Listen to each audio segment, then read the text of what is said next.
Vam veure els esbossos d'este projecte sobre paper a l'estudi de Dulc a Ontinyent quan encara la idea era de grafit. 2 mesos ha durat el procés creatiu en esta sala del centre del Carme, milers de pinzellades per a submergir-nos a l'Albufera de València.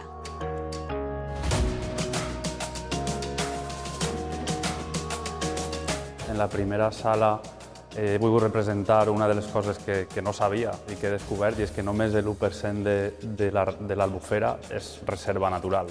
I ho he volgut representar en un xicotet oasis que trobem en la primera sala, el qual està com defensat per les espècies més representatives. I aquesta part és com si estiguérem a dintre de l'aigua de l'Albufera i podem trobar espècies més aquàtiques, com són l'anguila, els peixos, que són els samarucs, tan característics. Dulc pretén que siguem personatges dins d'un paisatge que ens toca de ben a prop i que viu amenaçat.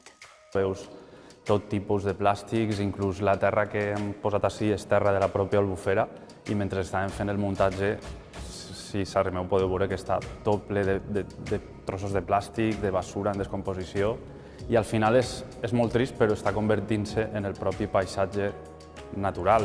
Una llacuna amb flamencs, anguiles i samarucs que han passat pel filtre surrealista de Dulc i connecta amb el missatge de la falla municipal d'enguany.